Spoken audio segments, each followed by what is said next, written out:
Hi friends! இன்னைக்கு என்ன video பார்க்க போறோம்னா வேளாங்கண்ணில இருந்து புறப்பட்டு வந்த நாங்க கன்னியாகுமரிக்கு ராமேஸ்வரம் ரூட் வந்தோங்க. ராமேஸ்வரத்தை பார்க்கலான்னு தான் ராமேஸ்வரம்ல முக்கியமா வந்து தனுஷ்கோடியை பார்க்கலான்னு தான் அப்படியே மத்தியானம் வந்து சாப்பிட்டுட்டு எங்க டிராவலை அப்படியே கண்டினியூ பண்ணோங்க. நாங்க வந்து இதுக்கு முன்னாடி ராமேஸ்வரத்துக்கு போயிருக்கோம்.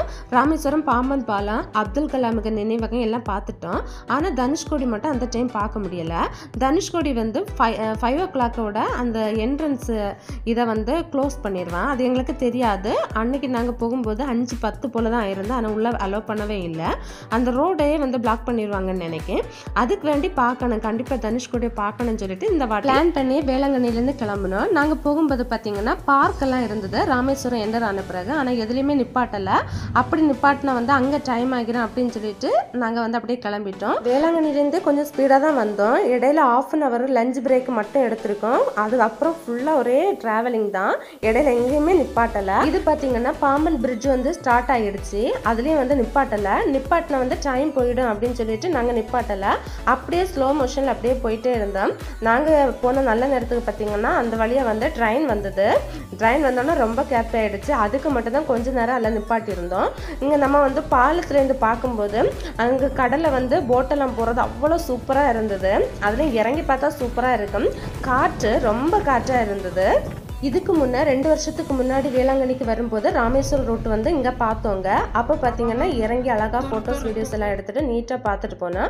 அப்போ பாம்பன் பிரிட்ஜ் ஃபஸ்ட் டைம் பார்க்குறோம். அதனால சூப்பராக எடுத்தோம். ஆனால் இது வந்து ஏற்கனவே பார்த்ததுனால எங்கள் மோட்டிவ் எல்லாம் எப்படின்னா தனுஷ்கோடியை பார்க்கணும்னு உள்ளதில் தான் இருந்தது. அப்படியே வந்து எங்கள் நல்ல டைமுக்கு வந்து ட்ரெயின் வந்ததுனால அப்படியே நிப்பாட்டி ஓவராக வந்து நான் மட்டும்தான் இறங்கினேன். நானும் செல்லுன்னு தான் இறங்கி அப்படியே பார்த்துட்டோம். ட்ரெயினை பார்க்கும்போது சூப்பராக இருந்து இங்கேருந்து பார்க்கும்போது அவ்வளோ ஏதோ ஒரு ஆமை ஊந்த மாதிரி சூப்பராக ஸ்லோவாக தான் போயிட்டே இருந்தது. நான் தான் இதை கொஞ்சம் வந்து வீடியோ கொஞ்சம் ஃபாஸ்ட்டில் வச்சுருக்கேன். மற்றபடி ட்ரெயின் ரொம்ப ஸ்லோவாக தான் போயிட்டே இருந்தது. பாலத்துலேருந்து அது ஏதோ ஒன்று ஊந்து போன மாதிரி அவ்வளோ அழகாக இருந்தது அதை பார்க்கும்போது.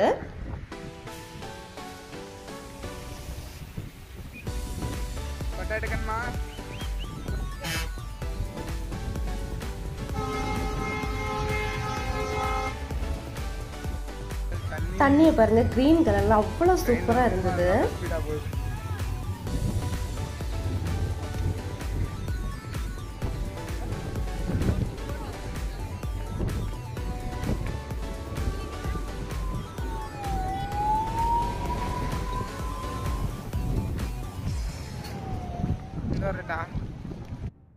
பிரிட்ஜோட ஒரு சைடு பார்த்தீங்கன்னா இந்த ட்ரெயின் போகிறது, இன்னொரு சைடு பார்த்தீங்கன்னா போட் போகிறது. பார்த்தீங்கன்னா நம்ம வந்து மலையில சின்ன சின்ன போட்டை வந்து தண்ணியில் விடுவோமே அதே மாதிரி இருக்கும். சூப்பராக இருக்கும் பார்க்கறதுக்கு.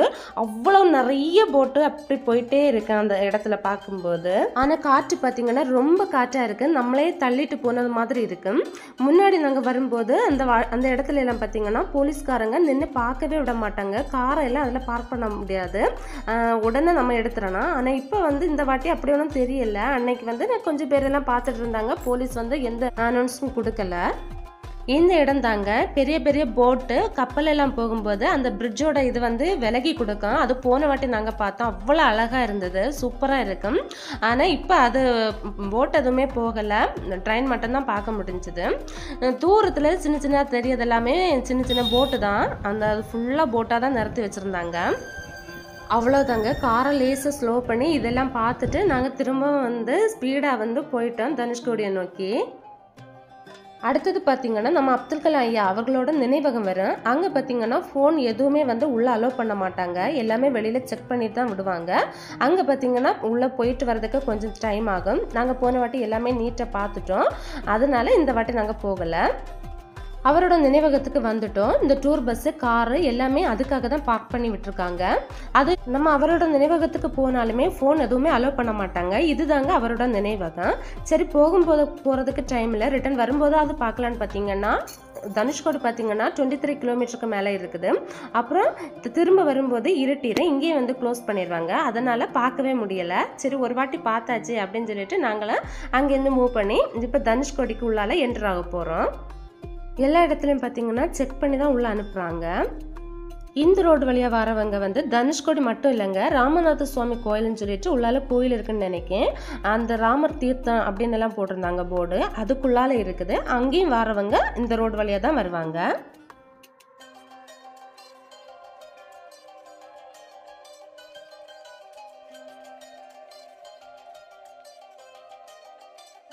நாங்கள் இதுக்கு முன்னாடி வரும்போது இந்த இடத்துல இருந்து தான் ரோடு பிளாக் பண்ணிட்டாங்க, உள்ளே விடவே இல்லை. 5-10 போல் தான் ஆயிருந்து, என்னாலுமே விடவே இல்லை.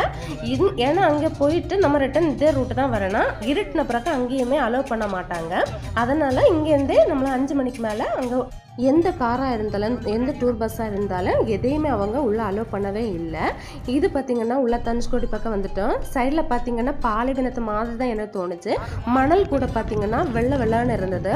அந்த மணலை நான் இப்போ தான் ஃபஸ்ட் டைம் பார்க்குறேன். நல்ல சுத்த வெள்ளையாக இருந்தது, அவ்வளோ அழகாக இருந்தது அந்த மணல்.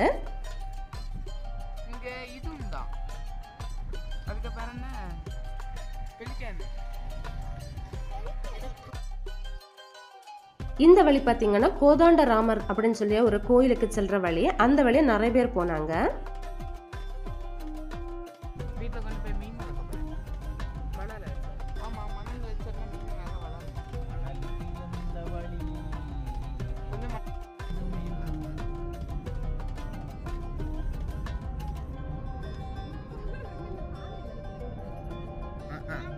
இந்த தனுஷ்கோடிக்கு இந்த உள்ள என்டர் ஆனோடனே நெட்டெல்லாம் சுத்தமாக கிடைக்கவே இல்லை, டவரே இல்லை. ஏதோ ஒரு பாலைவனத்தில் அப்படி தனிமையாக விடப்பட்டது மாதிரி தான் இருந்தது. ஆனால் கொஞ்சம் போக போக பார்த்தீங்கன்னா நிறைய குடிசையாக வச்சுருந்தாங்க. சில மக்கள் இப்போ அங்கே வாழ்கிறாங்கன்னு நினைக்கும். ஃபுல்லாக இருப்பாங்களா, ஈவினிங் வெளியே போவாங்களான்னு தெரியலை. தனுஷ்கோடி பார்க்க நிறைய பேர் வரனால கூட இவங்க வந்து ஹோட்டல் வச்சுருக்காங்க நிறைய பேர், அதுக்காக கூட இங்கே வாழலாம். ஆனால் அந்த சின்ன சின்ன குடிசை வீட்டில் அத்தியாவசிய தேவைகள் கூட நிறைவேற்ற முடியாது. எப்படி தான் வாழ்கிறாங்கன்னு எனக்கு ஆச்சரியமாகவே இருந்து. அப்படி பார்க்கும்போது கடவுள் நம்மளை எவ்வளவு தூரம் உயர்த்தி வச்சிருக்காரு அப்படின்னு தான் நினைக்க தோணுச்சு. அந்த மக்கள் வந்து இரவில் வெளியில் போவாங்களா என்னன்னு எனக்கு தெரியலை.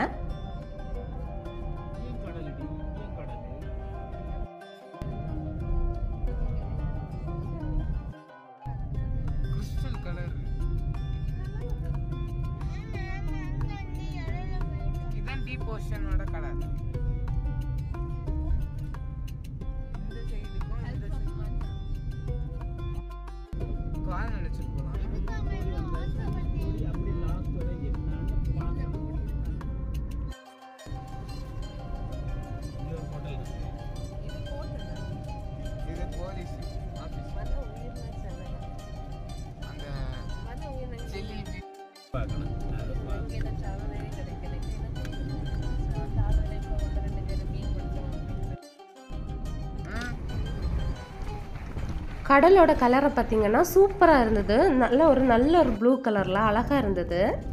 ஒரு சின்ன சர்ச்சு கூட அங்கே இருந்தது.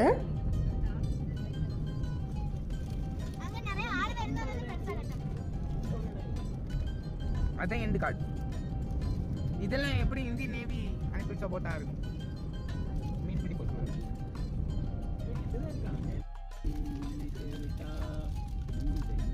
தனுஷ்கோடியில் வந்து ஏதாவது சாப்பிட்டுன்னு பெரிய நாள்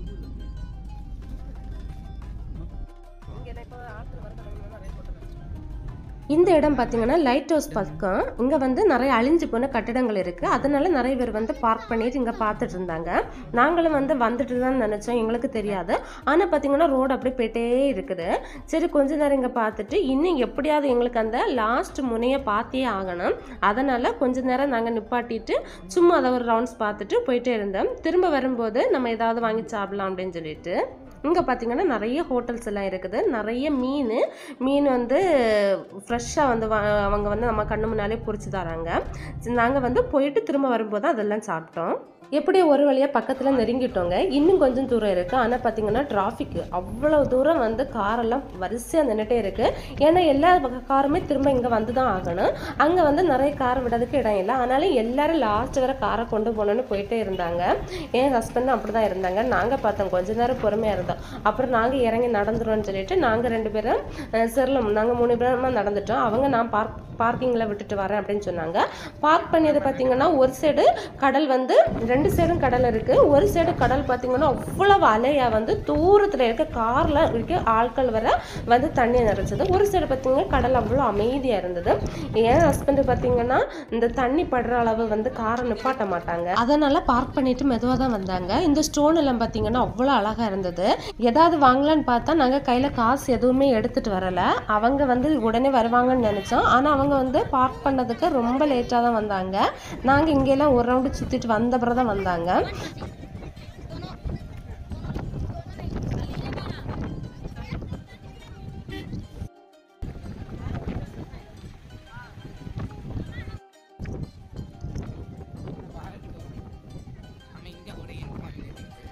தனுஷ்கோடி பார்த்திங்கன்னா இப்படி ரவுண்டாக வந்து இதோட முடிஞ்சிருச்சுங்க. கடல் பார்த்திங்கன்னா சுற்றி அவ்வளோ அழகாக இருந்தது. அந்த இடத்த பார்க்கும்போதே ஃபுல்லாக கடல் தான், நடுவில் மட்டும் இந்த பகுதி அப்படியே இருந்தது.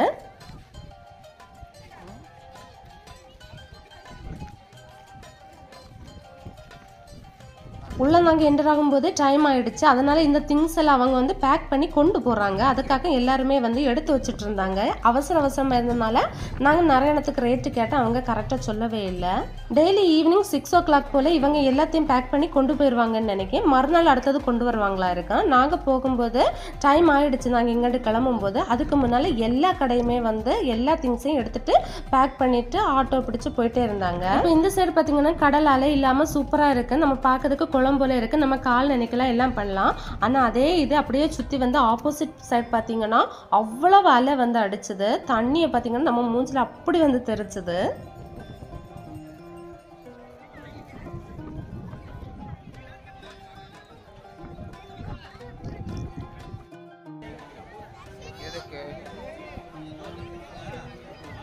தனுஷ்கோடி அழிந்த கதை நான் யூடியூப்பில் பார்த்தேங்க. அது கேட்கும்போது ரொம்ப கஷ்டமாக இருந்தது. ஒரு நைட்லேயே வந்து அந்த ஊரில் உள்ள மக்கள் மொத்தத்தையும் வந்து ஒரு புயல் வந்து அழிச்சதை பார்க்கும்போது கஷ்டமாக இருந்தது.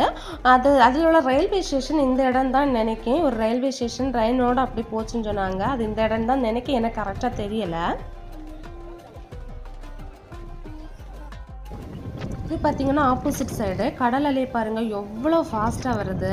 அதை விட காற்று நம்மளை நிற்கவே விடாது அந்த இடத்துல.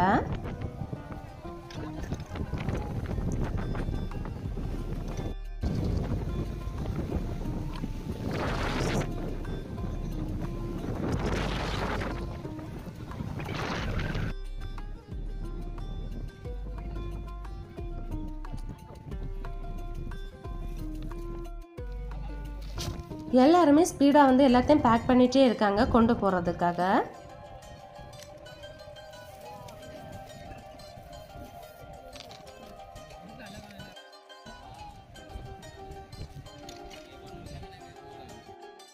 நாங்கள் வந்து பிள்ளைங்க பார்த்தீங்கன்னா கடல் அலை இல்லாத சைடு கொஞ்சம் நேரம் நின்று விளையாடினாங்க.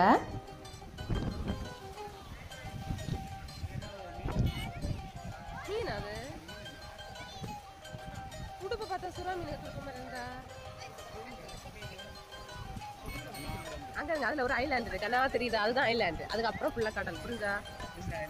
ஆனா தெரியுதுல மண் மாதிரி, அது இடையில ஐலாண்ட் மாதிரி இருக்குது, மற்றதெல்லாம் கடல். அதுக்கப்புறம் ஸ்ரீலங்கா இருக்கு. அடுத்தது ஸ்ரீலங்கா. அதில் ஒரு சுறா மீன் மாதிரி இருந்தது. அதில் வந்து நான் 2-3 வாட்டி பார்த்தேன். அது வந்து முங்கிட்டு எலும்பு மாதிரி இருந்தது. ஆனால் அது சுறா மீன் இல்லைன்னு நினைக்கிறேன், டால்ஃபின் நினைக்கிறேன். ஏன்னா வந்து அங்கே டால்ஃபின் வளர்த்துறாங்க. அது வந்து ஹல்ஃப் ஆஃப் மன்னார் அதுலேருந்து இது பண்ண மாதிரி போர்டு வச்சுருந்தாங்க. இது பார்த்தீங்கன்னா நேவியோட ஒரு ஷிப்பு மாதிரி வந்து வச்சுருக்காங்க. அது உண்மையான ஷிப்பான்னு எனக்கு தெரியலை, உண்மையான ஷிப்பு மாதிரி தான் இருந்தது. அதை வந்து மணலில் தான் புதைச்சி வச்சுருக்காங்க. இது வந்து லைட் ஹவுஸ். லைட் ஹவுஸில் நிறைய பேர் வந்து போனாங்க உள்ளால. ஆனால் வந்து நாங்கள் போகும்போது ஏதாச்சும் பூட்டதுக்கு டைம் ஆகிடுச்சு. நாங்கள் அங்கேருந்து ரிட்டர்ன் வரும்போது இருட்டிடுச்சு. அப்புறம் சரி ஏதாவது சாப்பிடலாம் அப்படின்னு சொல்லிட்டு இந்த மீன் சாப்பிடலாம் அப்படின்னு ஆசையாக இருந்தது. சரின்னு சொல்லிட்டு ஒரு ஹோட்டலுக்கு வந்தோம்.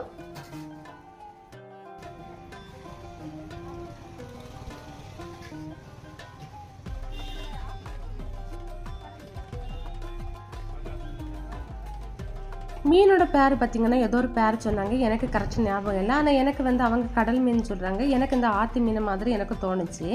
அப்புறம் நாங்கள் மீன் செலக்ட் பண்ணி கொடுத்தோம். அவங்க வந்து ஃப்ரெஷ்ஷாக ஃப்ரை பண்ணி தந்தாங்க.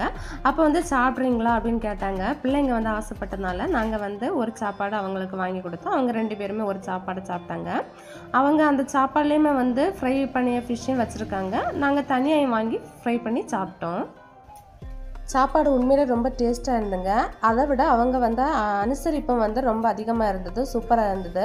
இன்னொருத்தவங்க பெரிய ஃபேமிலியாக வந்திருந்தாங்க. அவங்க வந்து நெட் டவர் எதுவுமே இல்லையே, அப்போ காசு வந்து எங்களை பே பண்ண முடியாதுன்னு சொன்னாங்க. ஆனால் அவங்க வந்து சாப்பிடுங்க, உங்களுக்கு நெட் எங்கேருந்து வருதோ அந்த இடத்துலேருந்து நீங்கள் வந்து சாப்பாடு காசு போட்டால் போதும் அப்படின்னு சொல்லிட்டு சொன்னாங்க. அதை கேட்கும்போதே ரொம்ப ஆச்சரியமாக இருந்தது. நாங்கள் வந்து 3 மீன் வாங்கியிருந்தோம். அதை ஃப்ரை பண்ணி கொண்டு வந்தாங்க. இந்த மீனை வந்து சாப்பிட்றதுல சும்மா சாப்பிட்றதுல சாப்பாடு சாப்பாடு இல்லாமல் தனிமை சாப்பிட்றதுல அவ்வளோ ஆசை எனக்கு. அதுவும் வந்து எங்கே போனாலுமே, வேளாங்கண்ணி போனாலுமே எல்லா வாட்டியும் சாப்பிடுவோம். இந்த வாட்டி வேளாங்கண்ணியில் சாப்பிடல. அதுலேயும் வந்து தலையை அப்படியே எடுத்து எனக்கிட்ட தந்துடுவாங்க. இந்த மீனோட தலையெல்லாம் அப்படி சாப்பிட்றதுல எனக்கு அவ்வளோ இன்ட்ரெஸ்ட்டு. மீனோட அந்த உடம்பை விட எனக்கு மீனோட தலை தான் ரொம்ப பிடிக்கும். அதோட முள்ளெல்லாம் பார்த்தீங்கன்னா அவ்வளோ கடிச்சு சாப்பிடணும், பொறுமை இருந்து சாப்பிடணும், யாரும் டிஸ்டர்ப் பண்ணக்கூடாது. இதெல்லாமே என்னோட பிளேட்டில் வச்சுருந்தாங்க. நாங்கள் சாப்பிட்டுட்டு அப்படியே வெளியே வரும்போது பார்த்திங்கன்னா இந்த இடிஞ்சு போன கட்டடம் இருந்தது ஆப்போசிட்டில். இந்த கட்டடம் பார்த்திங்கன்னா ஒரு கோயில் நினைக்கிறேன், கிறிஸ்தவ ஆலயமாக தான் இருந்திருக்கணும். அந்த மாடலில் தான் இருக்குது. அதோட ஒரு 2 சுவர் மட்டும் இருக்குது, மீதி இடப்பகுதியெல்லாம் அப்படியே இடிஞ்சு விழுந்து கிடந்தது. அந்த இடத்தையும் நிறைய பேர் பார்க்க வந்தாங்க, நாங்களும் பார்க்க போனோம்.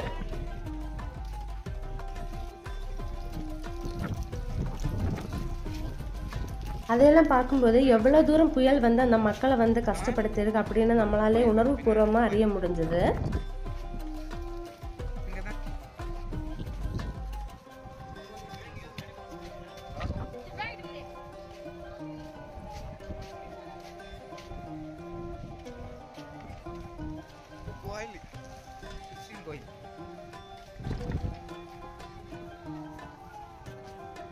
இங்க வாங்க, அங்க இங்க போங்க.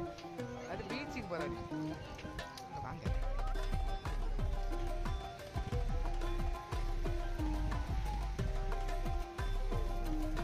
Volt post office.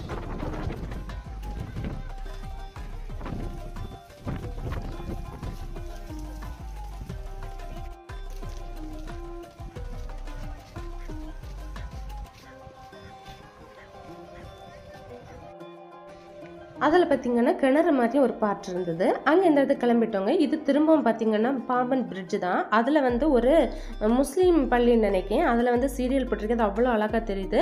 தூரத்தில் லைட் வெளிச்சம் மாதிரி தெரியாது பார்த்திங்கன்னா போட்டு. இதெல்லாமே வந்து கடல் தான். கடல் உள்ளால போட் இருக்கே தான் நைட்டில் அப்படி வெளிச்சமாக தெரியுது. நைட்டு நாங்கள் இறங்கலைங்க, இந்த காரில் இருந்தே எடுத்தது தான்.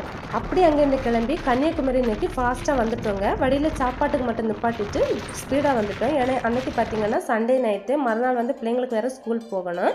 இந்த இடம் பார்த்தீங்கன்னா இந்த ஜில்லா படம் சிங்கம் படத்துல எல்லாம் வரையில அந்த பிளேஸ். நாங்கள் 2 வாட்டி போகும்போதுமே நைட்டு தான் வந்தது. நைட்டு 1 மணிக்கு போல வீட்டுக்கு வந்து சேர்ந்தோங்க. நெக்ஸ்ட் வீடியோவில் பார்க்கலாம். ஓகே, பாய், நன்றி.